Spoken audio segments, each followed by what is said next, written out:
kita masih di pembahasan tentang apa namanya cerai dan cerai atau talak gitu ya. Karena saya tidak tahu kok panjang begitu ya.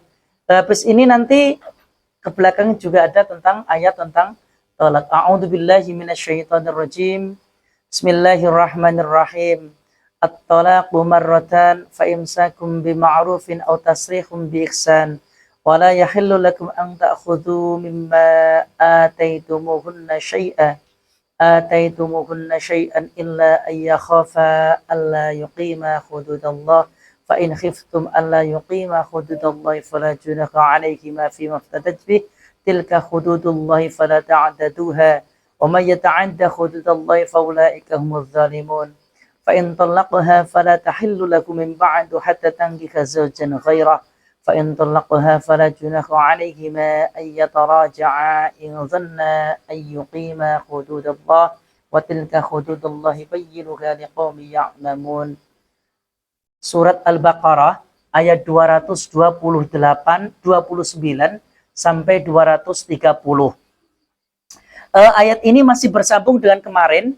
Kalau kemarin mulai dari yang pertama mengenai tentang haid, kemudian yang kedua mengenai tentang iddah, kemudian yang ketiga baru dibahas tentang maqasidul hukmi. Jadi kalau menurut kaidah usul fikih, pembahasan ini berbanding terbalik begitu ya. Jadi fikih itu membahas pertama tentang ilat sebenarnya. Hukum akan keluar kalau ada ilat, itu kalau kita bicara tentang usul fikih gitu ya. Makanya kalau di dalam kaidah usuliyah dikatakan apa namanya?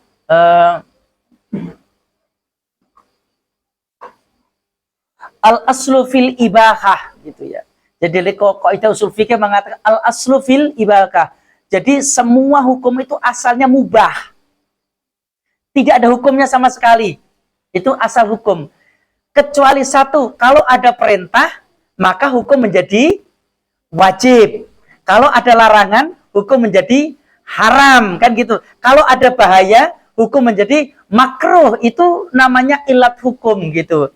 Nah, dalam masalah ini pertama dibahas tentang wanita, yaitu haid. Yang kedua dibahas tentang iddah. Kenapa wanita haid? Kenapa iddah? Baru yang ketiga, maqasidnya muncul. Penyebabnya adalah perceraian. Karena ada cerai, maka ada iddah. Lah, iddah diukur dari masa haid. Tetapi ayat ini menjelaskan haidnya dijelaskan dulu, iddahnya dijelaskan dulu, penyebabnya baru di belakang. Itu apa namanya kalau kita bicara tentang maqasidul hukmi gitu ya. Jadi apa namanya dasar hukum yang menyebabkan munculnya beberapa aturan. Di dalam ayat ini dikatakan at-talaqu marratan. Kemarin tolak dibagi menjadi berapa? Masih ingat? Cerai dibagi menjadi berapa macam? 2 macam. Yang pertama talak roj'i, yang kedua talak bain. Talak roj'i berapa kali talak roj'i? 2 kali. Yang ketiga berarti otomatis menjadi talak bain.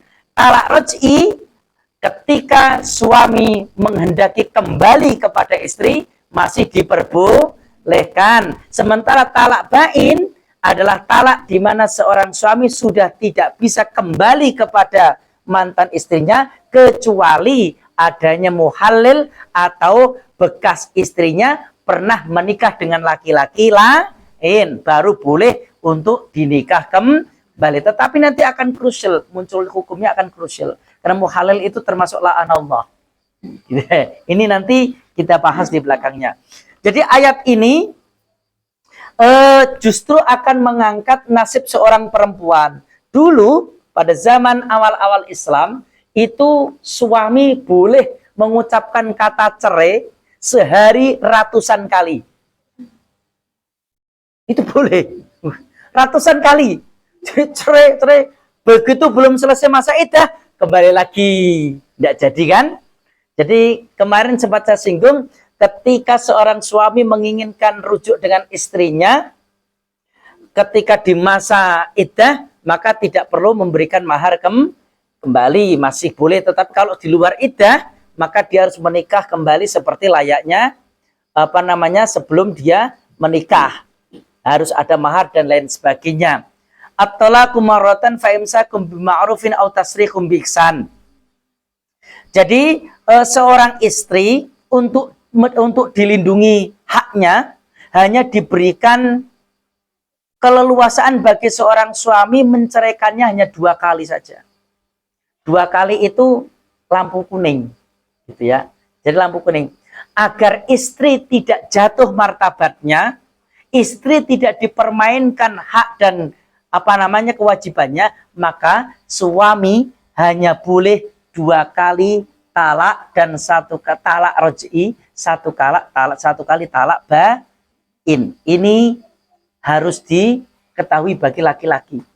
Maka laki-laki tidak boleh sembarangan menggunakan kata talak, baik itu dengan kalimat yang soreh maupun yang satu kemarin, kinayah. Soreh itu jelas, kinayah itu sindiran. Ini yang perlu diketahui. Kemudian ayat ini juga merupakan nasah rujuk sesudah talak 3 kali. Jadi kalau masih ada kesempatan talak 1, talak 2, suami boleh kembali. Kenapa harus menunggu talak yang ketiga? Maksudnya seperti itu. Jadi jangan menunggu-nunggu sesuatu yang sebenarnya itu diperbolehkan dan harus secepatnya diberikan haknya oleh suami kepada istri. Kemarin juga sudah saya singgung, di masa iddah seorang suami masih wajib memberikan nafkah. Nafkah lahir, nafkah batin mas sudah tidak boleh, kan begitu. Ini misalnya begini, ada orang diputus oleh pengadilan agama, jatuh talak 1, maka selama masa iddah 3 kali sucian, salah satu kuru, atau ukuran paling gampang ya 3 bulan gitu ya. Selama 3 bulan ini hak mantan istri berupa nafkah dohir wajib dipenuhi oleh suami. Tapi untuk anak-anaknya selama-lamanya masih kewajiban suami untuk memberikan nafkah. Itu yang yang harus dipahami. Terkadang kalau ada orang cerai itu nek wis cerai iki anake dibrukke ning sing wedok kabeh. Bahkan ada kalanya juga anak semuanya ikut suami. Seperti Ahmad Dhani misalnya. Tidak boleh. Seperti Anang Hermansyah misalnya. Kenapa? Karena figur istrinya, figur ibunya tidak mendidik dengan baik. Makanya anak menjadi tanggung jawab suami untuk nafkah dan pendidikannya. Tetapi hakikatnya sebenarnya yang punya hak lebih besar adalah ibu, gitu loh. Hanya saja kalau orang mengambil jalan seperti itu, jalan perceraian, nah itu yang harus diperhatikan. Maaf, testimoni saja ibu-ibu sekalian. Orang kan nanti akan disinggung dengan masalah khuluk namanya. Bila ada seorang perempuan mengajukan gugatan kepada suaminya tanpa ada alasan hukum, nanti ketika dia selesai dicerai, hidupnya bukannya tambah baik tapi tambah rusak. Silahkan nanti cari saja. Contoh di tempat saya sudah ada 1. Na'udzubillahi min dzalik. Bukannya tambah baik, tapi wis ora terurus. Sing wingi nalikane sik di bojo, krumat awake, yo facial, yo nganggo skincare gitu ya. Jadi nek metu kaya sundel bolong awan-awan ngono kae, moblong-moblong, saiki blutu iteng ngrumati anak suami sambungnya. Itu neng ati ki rasane kan yo. Ya, makanya pengalaman orang-orang yang seperti itu layak untuk kita jadikan pelajaran, bukan untuk kita olok-olok, tidak, tetapi untuk pelajaran bagi kita. Oh, ternyata sedemikian luar biasanya kata cerai bagi suami dan istri. Imbasnya anak nanti yang jadi korban. Kenakalan seorang anak yang ditinggal cerai orang tuanya itu lebih nakal daripada anak yatim yang ditinggal orang tuanya. Cah yatim nakal wajar. Jadi nek delok cah yatim rata-rata cah yatim ki mesti nakal. Yang laki-laki loh ya, yang perempuan nakal ki tambeng berarti. Gitu ya ini. Anak laki-laki kenapa? Karena dia kehilangan figur seorang pemimpin, kehilangan bapaknya. Sehingga dia mencari yang lain. Tetapi anak dengan broken home, perceraian orang tuanya, apalagi orang tuanya sudah menikah sendiri-sendiri, anak tidak terurus. Itu di sekolahan, Masya Allah, nuwakali na'udzubillah min dzalik. Itu yang saya rasakan selaku pendidik sampai seperti itu. Makanya wong tua ki nek sampai ngono kuwi sing dipikir berarti awake dhewe, ora mikir anake. Tidak berpikir masa depan anak-anaknya. Ini yang dikhawatirkan di dalam agama kita. Jadi at-talaqu marratan fa imsakum bima'rufin aw tasrihum biihsan. Ayat ini hanya mengatakan talak 2 kali marratan. Mana yang menunjukkan talak yang ketiga kalinya? Ayo kita testimoni, kita buka ayat itu. Manakah ayat yang menunjukkan batasannya talak sampai 3 kali? Padahal di ayat ini hanya kalimat at-talaqu marratan. Sudah ada yang menemukan? Yang menyebabkan ketiga adalah kalimat au tasrihum bi ihsan. Nah, atau menceraikan dengan cara yang baik, itu talak bain. Jadi talak yang dapat dirujuk 2 kali, setelah itu boleh rujuk lagi dengan cara yang ma'ruf atau menceraikan dengan cara yang baik. Seorang laki-laki yang baik akan meminta seorang perempuan dinikahi dengan cara yang baik. Jikalau tidak bisa mempertahankan rumah tangganya, maka dia akan mengembalikan dengan cara yang baik pula. Jangan diusir, tetapi dikembalikan dengan cara yang baik. Jikalau memang seorang suami sudah tidak mampu mendidik istrinya, sampaikan kepada orang tuanya. Jangan sampai ada seorang perempuan yang terzolimi oleh suaminya karena tidak bisa itu bukan laki-laki baik. Itu bukan suami yang baik. Gelem penake ra gelem reka. Dalam waduh niku off the record.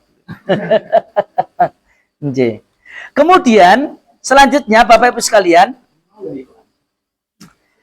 di dalam sebuah hadis Rasulullah SAW bersabda, "Kana rajul ahaqu bi raj'ati imratihi wa in talaqa ma syaa ma damat fil iddah wa inna rajula minal ansar ghadiba ala imraati faqala wallahi la awaiki wa la ufariku qala wa kaifa dzalik qala uqallikuka fa idza dana ajaluka raja'tuka summa utallikuka fa idza dana ajaluka raja'tuki fadakarat dzalika rasul fa anzalallahu azza wa jal at-talaqu marratan." Ada sebuah studi case pada zaman Rasulullah bahwasanya suami lebih berhak merujuk istri yang dia talak pertama sekalipun ia telah menceraikan menurut apa yang dia kehendaki.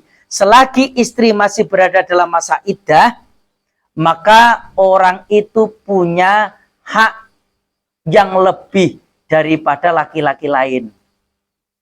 Jadi selama masa iddah, seorang wanita tidak boleh menerima lamaran. Ya kan ini.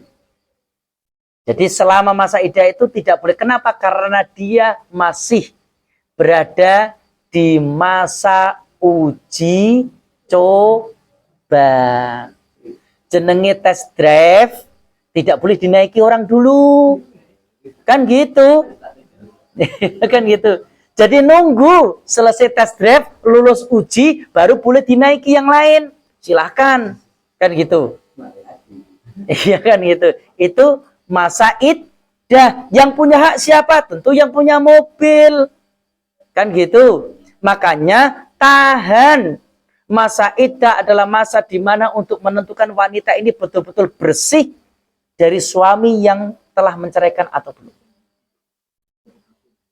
Untuk menjaga nasab. Ayat kemarin sudah menjelaskan jangan sampai ada janin yang disembunyikan dari suami terdahulu. Lupa kok kenapa 3 bulan? Ke artuannya Quran. Ya jangan tanyakan ke saya. Berarti ketika Allah berfirman 3 bulan, berarti ukuran 3 bulan adalah menentukan kebersihan rahim. Ini kalau dicerai hidup. Tapi kalau dicerai mati, ekstrim lagi. Sudah 4 bulan 10 hari. Gitu kan? Arba'ata asyuri wa asyra. Itu iddahnya. Tidak boleh maca. Ora ento. Berhias diri. Itu kalau ditinggal mati suaminya. Maka di bab iddah itu banyak sekali muncul muskilat, muncul permasalahan. Jadi kalau ada seorang istri ditinggal atau cerai mati, selama 4 bulan 10 hari tidak boleh berhias diri. 100 hari. Kok 100 hari? 130? 1 bulan itu 30. 130 hari kan? Karena kan 4 bulan itu 120. Ditambah 10 hari, 130 hari tidak boleh berhias. Wong wedok saiki kita ora betah. Seminggu sing lanang mati lho, mangkat ning pasar menore ra karu-karuan. Ya kan ini. Apa meneh wayah zaman usum kondangan. Tetep padahal tahu hukum. Itu yang diperhatikan. Kenapa wanita yang ditinggal cerai mati tidak sedemikian? Untuk menunjukkan masa berkabung. Kan gitu, menjaga satu keluarga suami agar keluarga suami tidak merasa tersakiti karena perilaku istri yang ditinggal mati suaminya belum selesai iddahnya sudah dandan menor apa meneh BBI malah tambah rentuk meneh. Ngerti BBI jenengan? Gitu ya. Nek mriki cara mriki BBI napa, Bu? Mental gitu. Mental ki kayak kasar loh nggih. Mental ki nek cara Jepara niku mental. Kemenyek, kemencos, napa meneh? Gitu ya. Jadi nek metu kok ngomah ki dandane kaya bar dipelamir raine, lambene kaya bar nguntal bayi. Abang kabeh ngono kae. Gitu ya. Ini ndak boleh. Itu masa iddahnya. Kemudian ada hadis lain lagi yang mengatakan bahwasanya seorang lelaki dari kalangan Ansari marah kepada istrinya, lalu dia mengatakan, demi Allah aku tidak akan menaungimu dan tidak pula akan menceraikanmu. Gantung bahasanya. Ngerti gantung? Jadi diragati uripe neng ora dicerai, ora diapa-apake. Penak apa ora cah? Cah. Misalnya kalian yang ibu-ibu sudah tidak, ini adik-adik loh. Kalian besok punya suami. Dinafkahi secara dohir, tapi ora dimek blas, enak apa ora kira-kira? Bayangke sik wae bayangke. Bayangke. Kamu duduk di sebelah suamimu, dilihat aja ndak, tapi dikasih uang. Uang belanja oke, pulsa oke, kemudian paketan iya, HP mungkin A12 misalnya. Tapi tidak dilirik sama sekali oleh suami. Enak apa ora kira-kira? Kui sama saja wujuduhu ka'adamihi kalau bahasa hukum. Ono dianggap ora ono berarti sampean dianggap demit. Iya kan ini? Itu kan lebih bahaya lagi kan demikian. Makanya jangan sampai seorang perempuan itu digantung oleh suaminya. Dan ini ditegur oleh Rasulullah gitu ya. Tidak boleh seorang suami menggantung haknya istri. Tidak boleh. Senajan wis ora seneng tetep kudu dirumati, diragati. Makanya kalau masih seneng segera kembali rujuk. Kalau tidak maka ceraikan dengan cara yang ma'ruf. Ceraikan dengan cara yang baik. Baik, jangan digantung. Neng kadang menungso kuwi kalah kalau loro loro ati, jak sidang neng ke kantor urusan agama, misalnya di kantor pengadilan agama, gimana Pak, ini istrinya minta diceraikan. Wah, Pak Hakim saya masih sayang, saya masih cinta. Nggak bisa, Bu, sampai peng suweket lho. Ngomong ngono kuwi gak bakalan jadi cerainya. Hakimnya paling guyu tok. Padahal yang kalau cerai itu yang mengajukan perempuan biayanya luar biasa.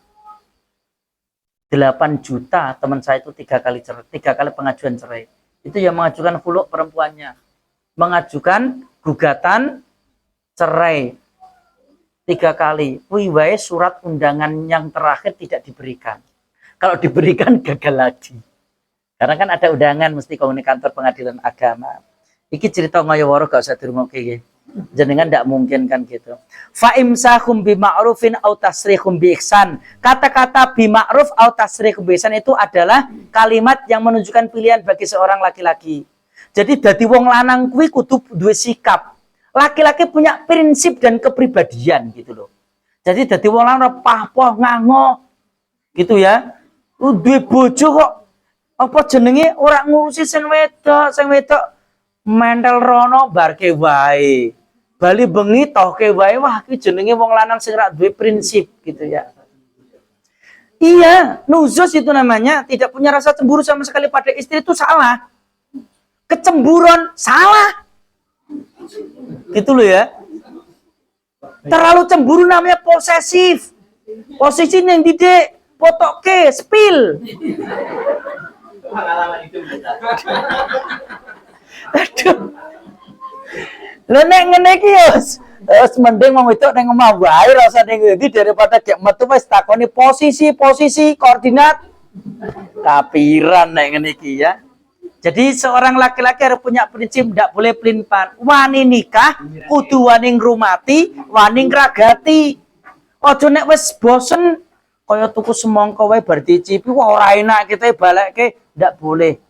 Gitu ya, tidak boleh seperti itu pula.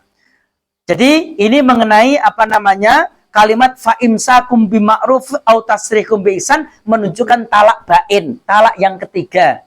Yang pertama atau lakum marrotan 1 2 itu artinya talak rezeki, tetapi kalau tasrihum bi ihsan diceraikan dengan cara yang baik itu berarti artinya goodbye. Gitu ya? Ya. Jadi goodbye artinya sudah tidak mau berurusan dengan mantan istrinya. Ini. Mana dasarnya Pak? Kalau itu ada talak ketiga, yaitu hadis yang diriwayatkan oleh Ibnu Hatim, di mana Rasulullah pernah didatangi seorang laki-laki dan bertanya, "Ara'aita qala Allah azza wa jal fa imsakum bima'ruf aw tasrikum bi ihsan aina as-salasa?" Ya Rasul, yang menunjukkan talak yang ketiga itu kalimat apa dalam firman Allah? Dijawab oleh Rasulullah, tasrihum bi ihsan. Memang di sini tidak menggunakan kalimat talak bain. Tidak menggunakan kata-kata misalnya fa imsakum bima'rufin autol liku bainan misalnya. Tidak menggunakan kalimat tol liku bainan. Tetapi dengan kata-kata yang lebih halus, tasrih itu artinya adalah menceraikan. Tasrih bukan pakai kata-kata tolak, tapi pakai kata-kata tasrih, memisah dengan cara yang baik. Baik itu artinya talak bain. Kemudian hadis yang serupa juga banyak sekali mengenai apa namanya kalimat tersebut. Kemudian lanjutannya ayat ini, wala yakhillu lakum an ta'khudhu mimma atitumuhunna syai'an illa ayyukhfa ayyuqima hududallah fa in khiftum alla yuqima hududallah fala junaha alaihima fi maftadat bih. Ini maksudnya begini, ini mengenai mahar. Tidak halal bagi kalian mengambil kembali sesuatu dari yang telah kalian berikan kepada mereka, kecuali kalau keduanya khawatir tidak akan dapat menjalankan hukum Allah. Artinya begini, seorang istri ketika mengajukan gugatan cerai kepada suaminya dengan cara mengembalikan mahar. Mahar itu apa? Masih ingat mahar? Ya, mas kawin itu apa? Bukan. Mas kawin bukan seperangkat alat sholat. Itulah yang perlu diingat. Mahar itu adalah sesuatu yang bisa digunakan untuk mencari rezeki atau mendatangkan rezeki. Boleh berupa harta, boleh berupa benda. Terus disingkat jadi harta benda. Gitu ya. Boleh berupa harta. Contohnya apa? Emas. Ya, bimahri misalnya apa kuwi? Zahabin piro 2 kilo misalnya. Oh, misal bapaknya juragan emas misalnya. Menikah dengan mahar 2 kilo emas permata. Wah, tambah meneh iki. Wis ana emase, ana permatane. Gitu ya. Ini. Boleh tidak apa-apa. Kenapa dengan emas itu bisa mendatangkan harta iso didol, iso untuk duit. Atau benda. Contohnya mobil. Ya, kemarin ya di Jepara itu ya. Ya, maharnya berupa Fortuner, bukan Fortuner yang apa namanya Ferrari Sport. Wibet wara. Oh main yang desa mas kawinnya Ferrari Sport. Wijian wara. Sesuk ngono ya Dek ya nek takoni pengen mana apa Dek? Ferrari Mas. Oh minimal Pajero Sport lah gitu. Oh itu Pajero Sport, Pajero lah panas jobo jero, open cup. Iya boleh kalian meminta pada suaminya, ning delok-delok bojomu kira-kira mampu ora lah. Kuwi jadi pertanyaan kan gitu. Kalau bisa alhamdulillah itu rezekimu. Dan tolong diingatkan besok kalian kalau menikah kok dapatnya mahar berupa benda, mobil, motor, suami kalau mau naik ditanya dulu, Mas izin dulu dong. Itu kan punya saya. Oh iya, mahar itu tidak boleh diminta, tidak boleh dinikmati oleh suami. Itu hanya istri, itu alat belinya. Itu harga diri istri ya sebatas itu. Gitu loh. Nah, kalau itu misalkan maharnya kambing, makannya suaminya kan. Lah, nek kambing sing ngerit ya sing wedok, duh kambing dhewe kok. Sing kon rumati sing lanang. Kan seperti itu ya. Ini. Jadi kalau maharnya berupa harta, misalnya emas, uang itu hak istri. Gitu ya. Ketika suami itu mau membutuhkan nembung, tembungnya pinjam atau minta. Dek kayak duit atau dek ora kuat tuku rokok misalnya. Minta.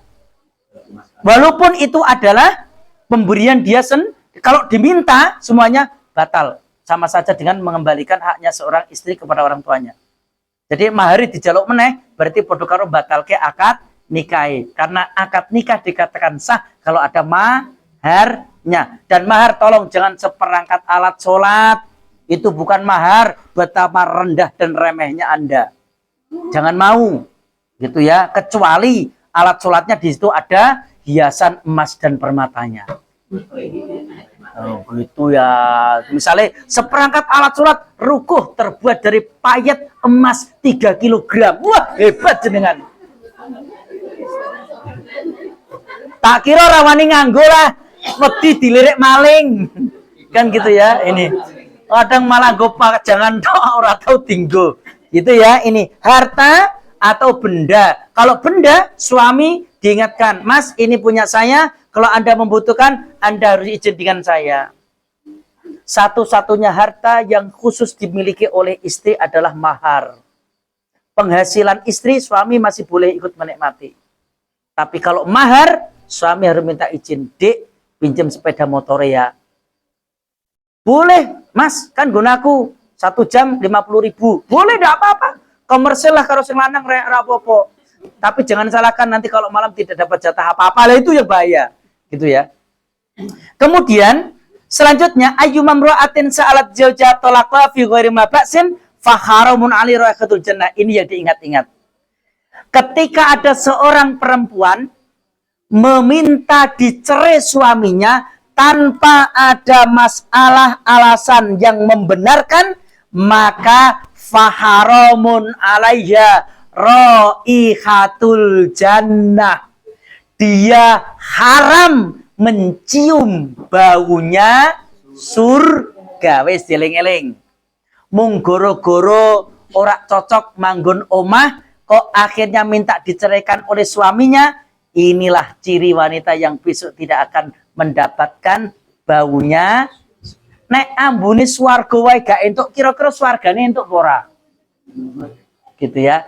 Kalau baunya saja tidak dapat, jangan harapkan surganya. Hadis ini sebenarnya memberikan takwil bahwasanya wanita yang meminta dicerai suaminya tanpa ada sesuatu yang dibenarkan tidak akan bisa masuk surga. Takwilnya seperti itu. Atau jalan lain, ayyumam ro'atin sa'alat zaujaha at-talaq fi ghairi ma ba'sin haramallahu 'alaiha raihatul jannah. Ini riwayat yang lain. Kemudian yang menyebabkan penyebab seorang istri boleh meminta diceraikan oleh suaminya adalah al-mukhtali'atu hunnal munafiqat. Yang menyebabkan dia tidak bisa mendapatkan baunya surga karena wanita yang meminta khulu al-mukhtali'at itu dianggap sebagian daripada sifat wanita munafik. Kecuali suaminya tidak mau sholat. Kecuali suaminya tidak mau beribadah kepada Allah. Sing lanang gawene keplek. Banteng londo perang dunia ketiga. Berarti mas perang kok Dik.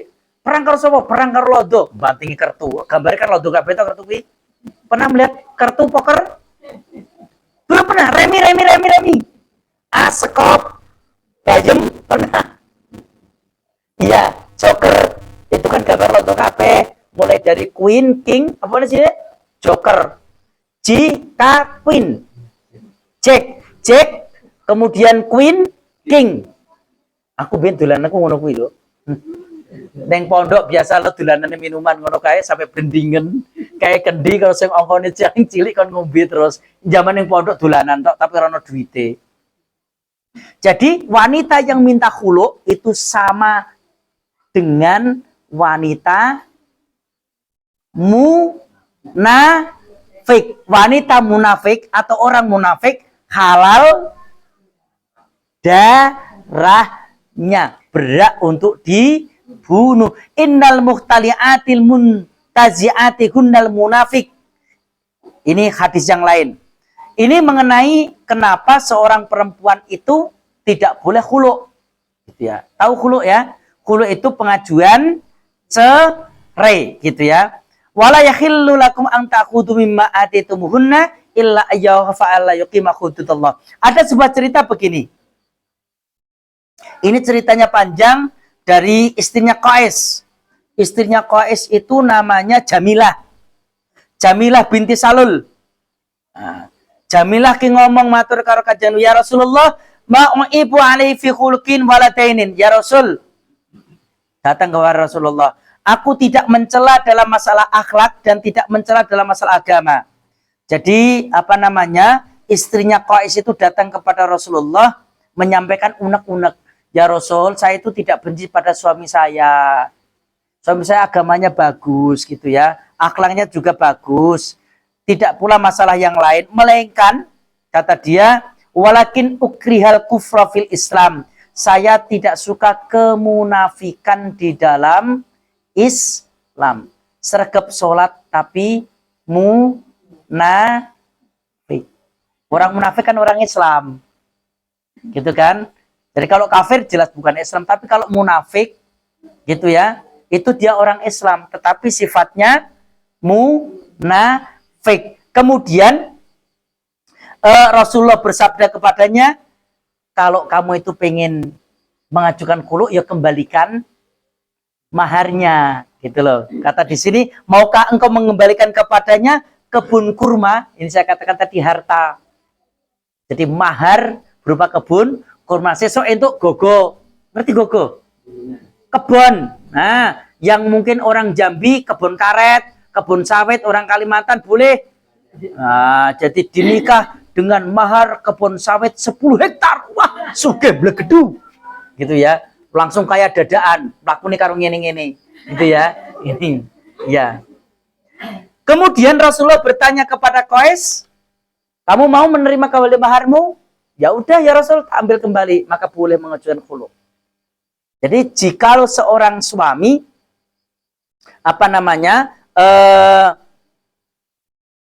dikhulu oleh istrinya, di sini dikatakan riwayat Imam Bukhari, la utiquhu yakni budon. Saya tidak tahan dengan kebencian. Jadi sing wedok kuwi sengit nek weruh sing lanang kuwi punya sifat kufur. Ukriha ingkar. Jadi mungkin nek dikei rezeki atau syukur, kei rezeki akeh atau gelem salat, itu boleh. Bukan benci masalah agamanya, bukan benci karena akhlaknya, tapi benci karena dia kufur. Artinya ingkar terhadap perintah Allah. Maka bolehlah dia minta dihulu. Apalagi suami pindah keyakinan. Pindah keyakinan itu kalau tidak mengajukan perceraian, tidak ada cerai loh. Bener Bu. Orang pertama menikah sama-sama muslim, kemudian suaminya pindah agama. Itu kalau tidak mengajukan cerai ke pengadilan agama, tidak jadi cerai loh. Tetap suami istri, menurut catatan sipil. Padahal kalau dia serumah, kemudian melakukan hubungan suami istri, itu sudah masuk kategori zina. Maka benar yang dilakukan Jamal Mirdad, dia akhirnya menceraikan Lydia Kando. Tak kandani soalnya dia. Doang Jeporo kan dia jadi DPR Jeporo. Nah, itu hanya dalam mimpi. Iya. Jadi jikalau salah satu itu pindah agama, akadnya otomatis rusak. Jadi walaupun status negara dia suami istri, maka status agama dia haram berhubungan suami istri. Jikalau dia nekat berhubungan, maka dia masuk kategori zina. Pak, kalau tidak tahu orang mungkin orang ngerti. Kecuali indah-indah orang ngerti. Kecuali teman saya yang berangkat haji tahun 2017. Iya, dia ditipu oleh suaminya. Jadi ketika dia jadi orang berangsong, suaminya jadi kuli tukang jualan es tong-tong. Akhirnya dia nekat pergi ke Hong Kong. Waduh, ngulik duit Hong Kong. Gitu ya. Selama 5 tahun di Hong Kong, ternyata diceraikan oleh suaminya. Suaminya tidak ridho. Istrinya berangkat jadi TKW. Orang ridho mangkat TKW, tapi duitnya gelem. Jadi dikirimi uang oleh istrinya, gue bangun rumah di Solo, ke orang Surakarta, orang Solo gitu kan. Ke rumah saya, sudah suaminya pernah ke rumah saya. Kalau istrinya sampai sekarang masih bukan dengan saya. Itu dia diceraikan tanpa dia tahu. Bahkan daftar haji pun menggunakan uang istrinya. Istrinya pesan, Mas, iki gue daftar haji uang loro. Istrinya tahu 2000, berangkat haji 2017, pelungurasa 2016. Dia dicerai 2012. Selama dicerai, dia pulang, setelah 5 tahun, pulang ke Kartosuro, ya kayak layaknya suami istri. Tidak diberitahu oleh mertuanya, tidak tahu diberitahu oleh suaminya. Kembali lagi dia ke sana. 3 tahun di sana. Ketika sebelum berangkat haji pulang 2016, pelunasan. Sampai di kantor Kementerian Agama, di kantor Kemenak baru tahu kalau statusnya sudah janda. Karena diinputkan otomatis dari PPA, Pengadilan Agama, inputnya langsung, otomatis statusnya ganti. Begitu dia mau melunasi, dia ditertawakan oleh petugas haji. Mbak, jajanan melunasi apa? Ini suami saya. Lundal ini statusnya sudah cerai Anda, itu kaget dia. Betapa sakit perasaannya. Padahal sebelum itu dia masih seperti suami istri. Akhirnya dia kembali ke rumah yang dia tempati sambil dia melunasi, hanya punya adik sendiri dilunasi. Dia pulang ke sana, pulang ke rumahnya, dia kunci pintu itu, mantan suaminya ki dua bleke ra karo kancaku sih. Dua bleke ra karo karuan. Nang Mekah ribut wae. Sampai saya itu berkali-kali ngundang wong loro, istrinya masih ada di bawah pengawasan karena saya ketua rombongannya. Istrinya kan orang Kendal, orang Brangsong. Kan gitu.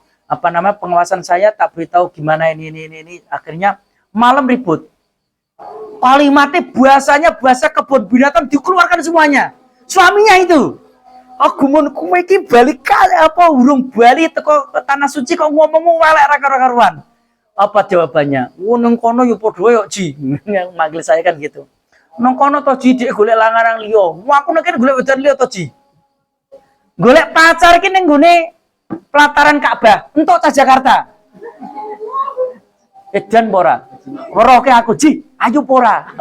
Ngono kuwi aku yo curhatan ki aku mau tak mantuk wae. Ayo. Terus sama Pak Puryadi, teman saya yang polisi itu, polisi Surakarta, kayak nganu Mas, ingin cerita ke saya semuanya. Pak Puryadi masih di bawah pengawasan saya, karena satu rombongan dengan si perempuannya tadi. Tapi suaminya sudah beda karom dengan saya. Akhirnya beliau pulang dari Mekah menuju Madinah. Neng Madinah entuk ta Surabaya. Wedoan meneh. Sampai tak kene-kene sampean pancen seneng gorene wedoe tak nikahke ning kene sekalian. Saya yang menikahkan, baca khutbah tak nikahke. Saksine golek akeh koncone dhewe wong kene. Laki-lakinya tak gitu kan. Pulang 4 bulan apa 5 bulan ke rumah saya. Ji, aku wis nikah. Lah bojomu sapa? Wong Sumatera. Lho piye to? Jakarta ora dadi, Surabaya ora dadi, entuke malah wong Sumatera, dosen. Kan enggak tahu perguruan di Sumatera itu apa itu Padang itu. IAIN Padang itu apa tahu? Ada yang tahu orang Padang? IAIN apa?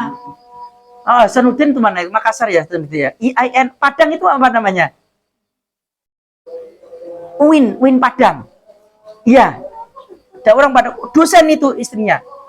Itu sikap seorang laki-laki yang tidak bertanggung jawab. Dan itu tidak boleh dilakukan. Nek sudah menceraikan, haknya jangan diminta.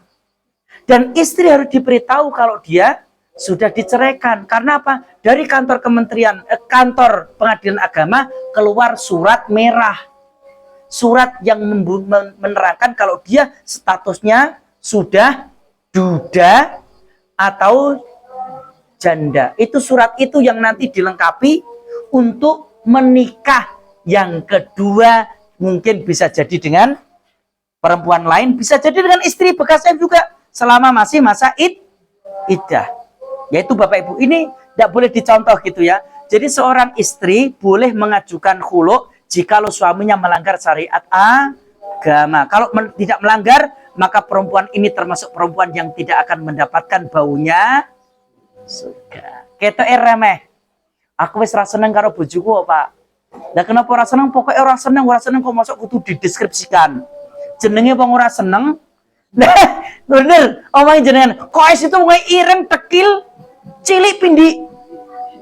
Jamilah orangnya cantik tinggi. Tadi loh yang saya katakan.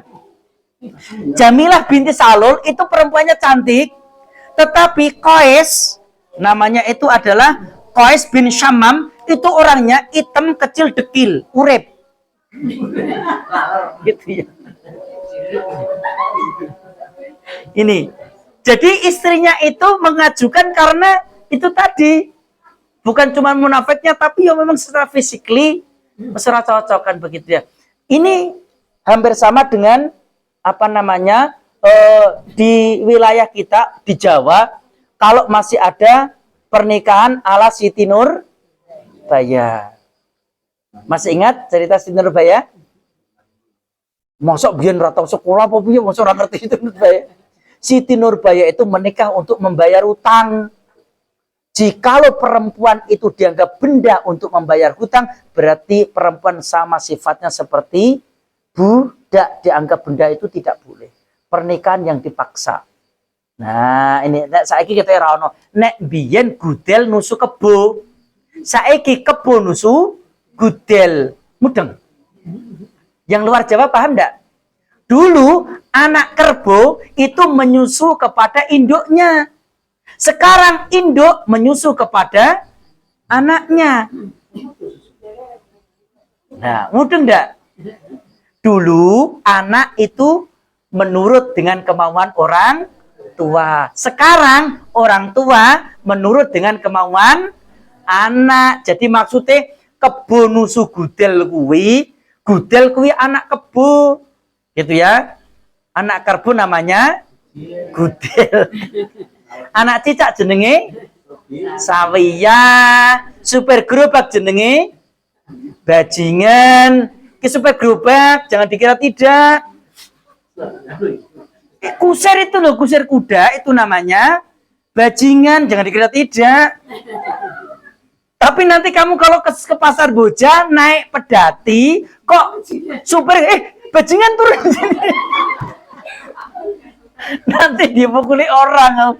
Itu bahasa halus sebenarnya. Hanya kata enak telinga kita kan biasa mikir elek, maka kata-kata bajingan itu dianggap jelek, padahal itu bahasa halus gitu ya.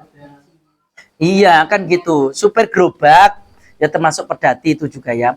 Ini mengenai apa namanya surat Al-Baqarah ayat 229. Fala junaka alaihima fi maftatat bih. Tidak ada dosa atas keduanya tentang bayaran yang diberikan istri untuk menebus suaminya. Artinya gini, wong wedok kuwi nek pengen cerai, mahari itu dibalikke. Terus DE untuk nebus biaya cerai.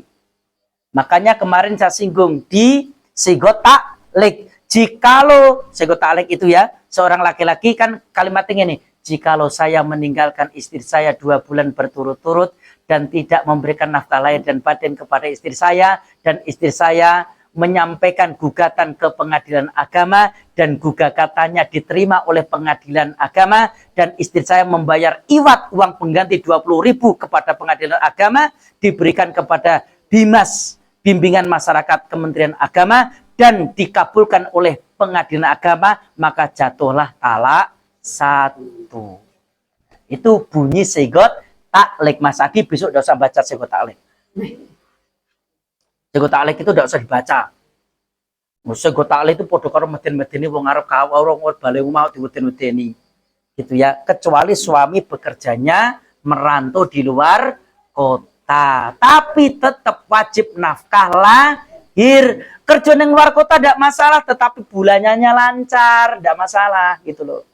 Makanya istri itu nyantai saja kalau nanti suami kalian izin, Dek, mau merantau ke luar negeri. Berapa tahun, Mas? Gitu aja. Nggak usah pakai bulan, berapa tahun saja. Kalau di Jepang itu minimal 2 tahun, gitu ya. Di Korea 5 tahun, atau biasanya ada yang 2 tahun, 2 tahun, kan gitu. Yang penting bulannya lancar, Mas. Silahkan Anda merantau, tapi yang penting uang bulanan tetap lancar. Itu istri yang baik ya begitu. Mengarahkan keuangan suami, jangan mau merantau Dek, monggo Mas. Kulo dongake selamat. Itu selamat tok ora dikaya apa-apa sampean. Gitu ya. Maka sebelum berangkat ada deal hitam di atas putih. Mas, setiap tanggal sekian gaji harus sudah masuk rekening. Itu tak ajari sampean. Ojo gelem soalnya wong lanang kadang kudu ngapusinan. Oke, kudu ngapusinan. Nek iki ora iku ora. Gitu ya. Iki wonge nang kene iki, klambine batik.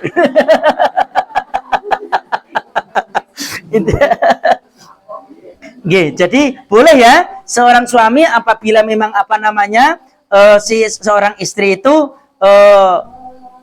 mengganti rugi, bahkan di sini dikatakan menurut Imam Bukhari, menurut apa yang disampaikan oleh sahabat Utsman bin Affan, memperbolehkan khulu walaupun istri menebus suaminya hanya dengan apa namanya benda sekecil konde. Arti konde? Konde ini kenapa, Bu? Ini nih loh. Tusuke konde, ora konde ning Arab gak ono konde, Bu. Sing ono konde mau ning Jawa. Kuwi lho, gelungan apa jenenge? Tusuk konde iki lho, nek wong itu digelung terus ditusuk men rambutnya ora udar iki jenenge apa? Karnal. Oh, nggih lah, kula boten lah.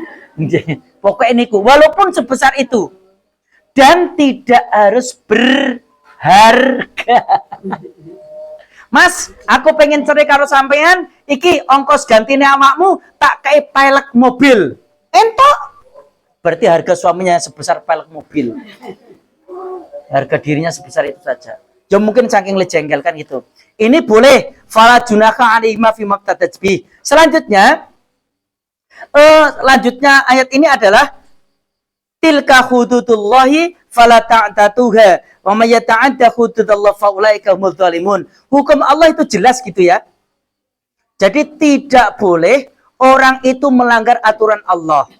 Aturan tentang khulu. Khulu itu menurut Ibnu Abbas, khulu itu belum sampai talak. Jadi khulu itu hanya dikatakan fasah nikah. itu khulu. Misalnya gini, ada seorang istri, Mas, awake dhewe iki urip bebarengan kok akeh masalah terus. Wes saiki pisah omah sik, itu namanya fasah nikah. Pisah rumah itu termasuk khulu menurut Ibnu Abbas. Bahkan dasar Ibnu Abbas inilah yang digunakan oleh mazhab Syafi'i. Jadi khulu itu tidak pasti harus cerai.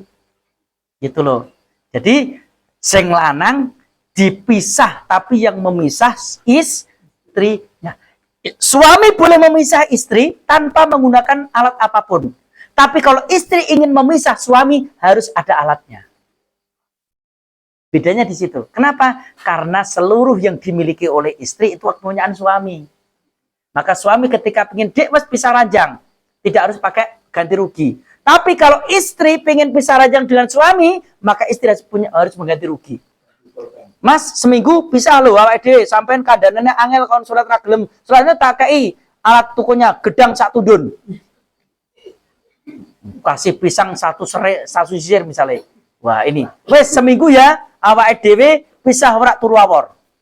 Boleh. Karena hanya fasah nikah. Ini yang digunakan mazhab Syafi'i. Itu sebagai pelajaran itu. Iya, betul, pelajaran bagi suami. Gitu ya. Ini. Maka wong lanang saya kata wong lanang ki kudu punya prinsip. Tetapi menurut pendapat selanjutnya, khulu itu justru adalah talak bain.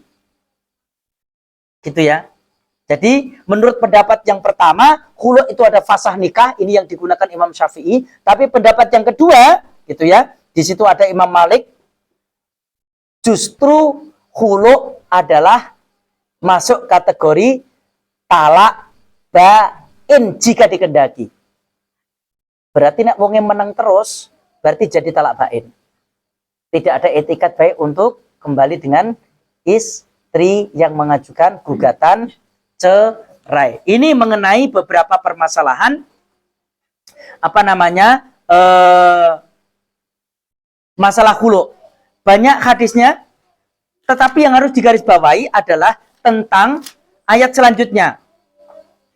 Ayat selanjutnya itu adalah ayatnya apa, Mas? Sebentar. Selanjutnya adalah fa in talaqa fala takhilu lakum min ba'du hatta tangkika zawjan ghairah. Yang menjadi menarik adalah menikahnya seorang istri yang habis ditalak bain. Gitu ya. Fa in talaqaha fala junaha alayhi ma ayyataraja'a idzanna ayyuqima hududallah wa tilka hududullah yubayyinu liqaumin ya'lamun. Muhalil. Ini hadisnya banyak sekali Pak muhalil. Ternyata muhalil itu tidak boleh. Muhalil yang dimaksud itu begini. Membayar orang untuk menikahi bekas istrinya, setelah selesai dinikahi disuruh menceraikan. Itu muhalil. Gitu ya, dolanan nikah. Maka hukumnya ada banyak. Yang pertama, riwayat Ibnu Mas'ud, la'ana Rasulullah sallallahu alaihi wasallam. Rasul melaknat. Melaknat itu artinya marah besar. Membenci. Apa yang dibenci? Al-washimah wal mustaushimah. Yang pertama, wanita yang menato dirinya dan yang diminta membuat tato. Tahu tato? Kayak lo. Ya. Tapi di sini wanita ya, bukan laki-laki. Kalau yang laki-laki gimana? Apanya? Perempuan, iya.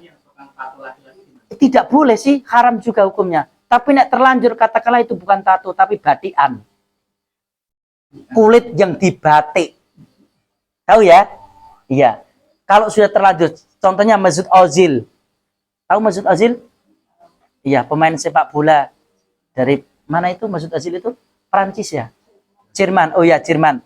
Mesut Ozil itu kan punya tato di punggung. Ketika dia menunaikan ibadah haji, memakai baju ihram. Itu banyak dikritik oleh orang-orang Arab. Gitu ya. Jadi tidak boleh mentato badan. Kenapa? Ini sudah sempurna.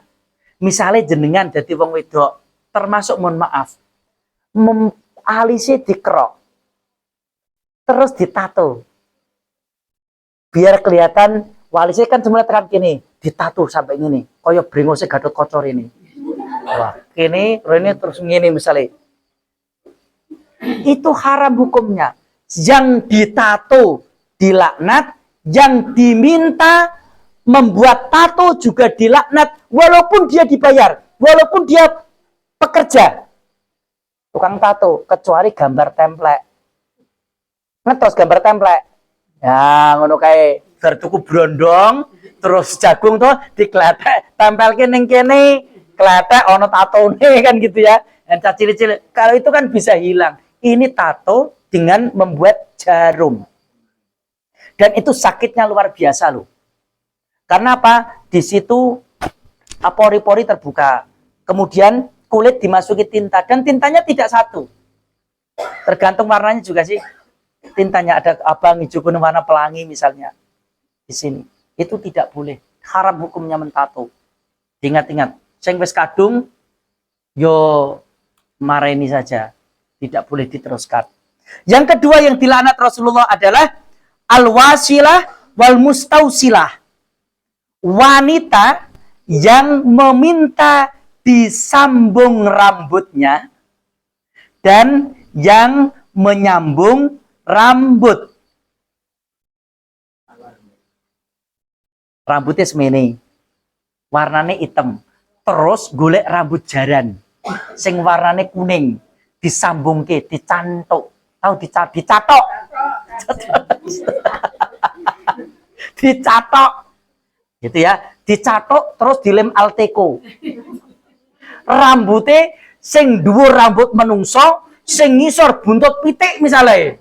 Wah, hebat kliwir-kliwir ngono. Iya, itu juga dilaknat oleh Rasulullah. Wes, ini hanya perempuan-perempuan nggih. Bapak-bapak aman. Aman, wah, aman. Dalam gelungan kan tidak ada hukumnya. Ya. Apanya? Wig itu untuk menutup. Karena tidak paten. Kalau wig tidak masalah, produk orang topi. Gitu ya. Bulu mata? Kalau di sini hanya rambut. Rambut ki macam-macam nggih. Aku wis golek dhewe rambut apa sing cabung lah. Kan gitu ya. Ini ya terserah. Jangan umumnya rambut tuh ya buat ini. Ada mboten yang menyambung bulu mata? Iya, Bu. Bulu mata niku sing dito hidup. Oh gitu. Kayak yang saya ketahui itu yang dipasang itu tidak masalah. Gimana? Bisa dilepas tidak itu? Nek sing wong manten ki kok sing ketip-ketip sing ngene kok talang udan ngono ki to? Ngene ngono to? Heeh. Selama itu tidak permanen, itu termasuk hiasan. Gitu nggih? Selama tidak permanen berarti hiasan, tapi kalau permanen berarti haram. Karena itu menambah-nambah ciptaan Allah. Nah, itu. Selanjutnya yang dilaknat lagi wal muhallil wal muhallal. Wong sing dibayar kon dadi muhalil karo sing bayar dadi muhalil. Misale ana wong cerai. Koncone Mas Adi misalnya cerai. Mas Adi sampean tak bayari kowe kok nikahi bojoku sampean kan durung menikah misale. Dibayar 1 M misale. M ki yo iso menir, iso apa misalnya ya. Dibayar 1 M misalnya. Tapi sesasi tok yo, wis sesasi engko cerai. Itu dilaknat. Tidak boleh. Tapi kalau menikah dengan sendirinya tidak masalah. Yang ini adalah mencari orang dibayari. Nah, itu muhalil. Tidak boleh. Kemudian wa akilar riba wa muwakilah. Yaitu pemakan riba dan wakilnya. Siapa wakilnya? Tukang nyateti, tukang nariki, tukang sing dadi saksi, itu termasuk wakil-wakil semua. Nah, ini berbicara masalah riba. Riba itu dibagi menjadi 5 macam. Tidak semua riba itu haram. Ya, tidak semua riba itu haram. Yang pertama adalah riba nasi'ah. Ini yang haram. Riba nasi'ah itu adalah memberikan pinjaman, kemudian dibatasi pengembaliannya dengan memberikan kelebihan dari apa yang dipinjamkan. Itu nasiah. Nah, Pak, nek nyelaning bank termasuk riba apa tidak? Tergantung niate. Gitu ya. Tapi kalau orang menabung itu tidak kena selama niatnya menabung. Tapi nek niate nganake duit, melipat gandakan uang, hukumnya haram. Mau kemana? Mau menabung? Kenapa ditabung? Agar uang saya berlipat ganda. Haram. Kan niatnya sudah memperbanyak atau melipat gandakan uang. Tapi niatnya menabung. Kalau saya butuh sesuatu, mudah untuk diambil, itu boleh. Ya kan ini. Wa halallahul bai'a wa harramar riba. Jelas ya. Jadi ditentukan waktunya. Dan bila tidak selesai waktunya, bertambah biaya pengembaliannya, itu nasiah. Maka itu diharamkan. Riba nasiah nilai 1000, bali 2000. Bayare kudu tepat waktu. Jangan sampai melebihi jatuh tempo, itu nasiah. Yang masuk lembaga nasiah itu leasing. Itu yang paling banyak surati oleh ulama fikih. Leasing itu nasiah. Itu ya. Tapi kalau nyileh neng bank itu tidak masuk. Belum sampai ke pandangan ulama fikih yang lunak, tidak sampai ke sana. Tapi ini masing-masing gitu loh. Yang kedua, riba fadl atau fadoil, yaitu mengambil kelebihan dari harta awal. Contohnya jual beli, itu riba, tapi fadl. Regane 10.000, adule 12.000, keuntungan apapun namanya riba. Yang bertambah dari pokok itu namanya riba. Semuanya namanya riba.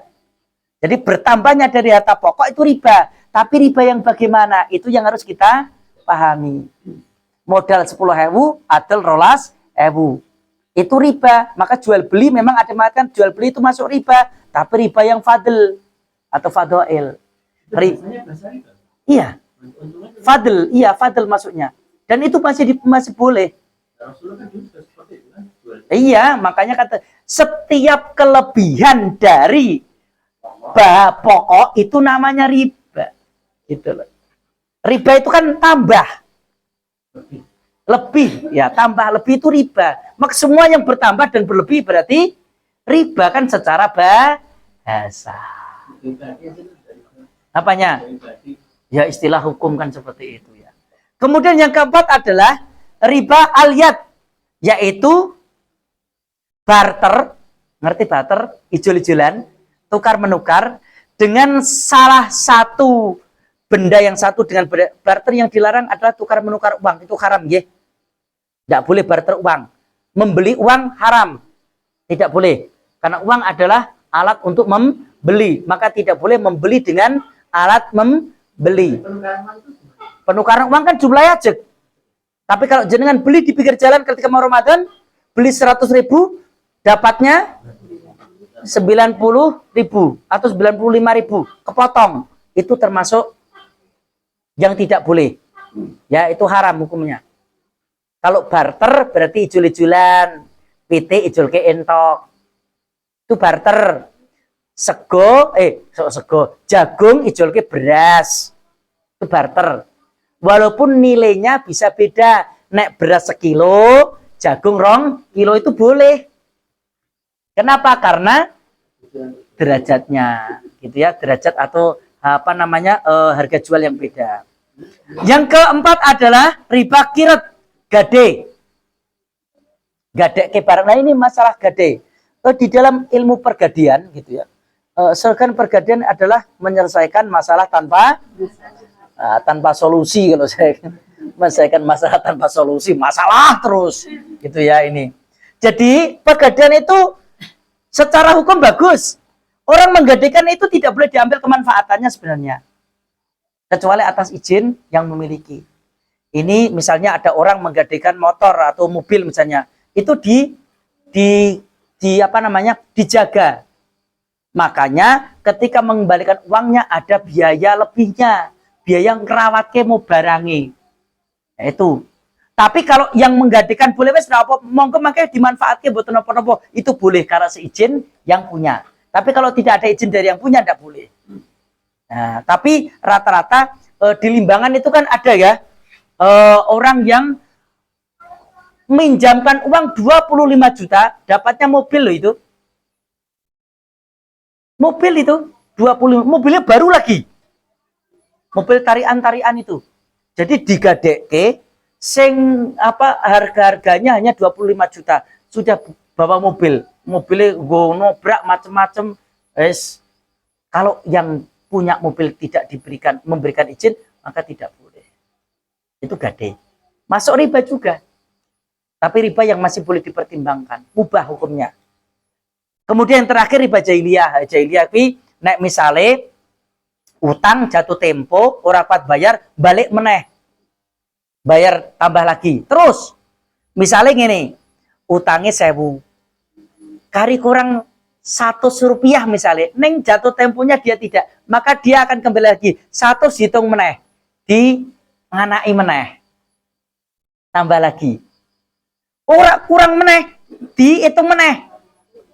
Itu jahiliyah. Kalau di kita namanya bang tidil. Jenenge tidil ki kan sithik, nek akeh jenenge totol. Itu ya. Njaluke sithik-sithik. Sampai sing bayar budrek. Angger bayar kletek cilik, templek koyo perangko ngono kae tempelke. Kletek cilik terang ini biasanya yang paling akeh praktek seperti itu di pasar. Enggak tahu pasar susuan sini ada ndak Pak Nas itu? Praktek bang tidil. Biasanya sing tagih wong cilik metikil ngono kuwi biasanya. Nah, tukang bang tidil. Iya, yang paling banyak itu ketoke nulung tapi mentung dan tidak habis-habis itu bang tidil.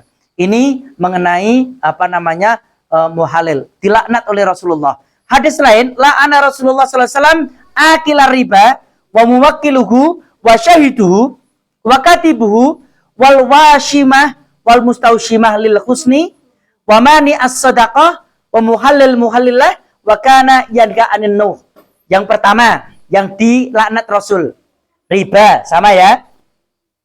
Yang kedua, wanita yang menato, sama, untuk kecantikan. Namanya adalah tato kontemporer. Oke, tato kontemporer. Wendy ya Mas ya, yang di itu ya di YouTube itu ya. Ya, yang apa namanya orang jalanan itu loh. Yang matanya juga ditato. Mata nih ditato ireng kabeh.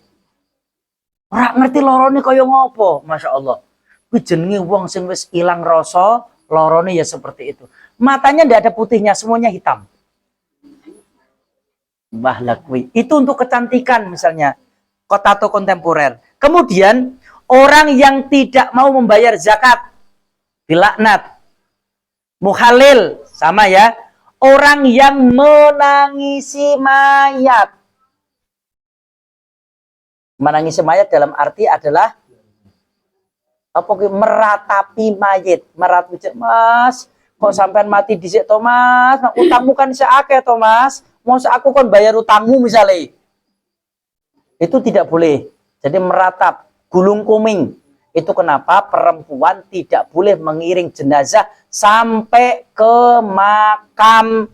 Dicatat nggih. Walaupun itu suaminya, walaupun itu orang tuanya. Saiki kan umum Pak ketoke, wong wedok yen jenazah tekan makami apanya? Oh, nampa warisan kok guyu ra. Apalagi haid. Itu orang alam barzah menjerit ketika ada wanita yang sedang haid menginjakkan kaki di tempat pemakaman atau kuburan. Itu membuat mereka menjerit walaupun mereka juga bangkai, walaupun mereka juga najis. Ya, itu ya. Jadi kalau misalnya nanti keluarga kalian ada yang meninggal dunia, yang perempuan-perempuan tidak perlu ngiring jenazah sampai kuburan, cukup di rumah saja. Pak, kalau sudah tidak ada pelayat, sorenya sendirian ke makam, boleh. Bar kuwi bojomu nek sing mati kok tunggone suwengi ning kuburan ora apa-apa nek pancen wani. Wong kan lucu kok. Jarine cinta hidup semati, sing lanang mati lho dikancing loro ning jero kamar rawani. Bungok-bungok misale, ora percaya golek sesuk ana wong mati, sing wedok mati dhisik, sing lanang kunci kalau sing wedok jenazah sing wedok ning kamar. Wong loro dhewe ulak wedi. Uniknya di situ, nek urip ora medeni, tapi nek mati ya itu menungso. Itu loh ya.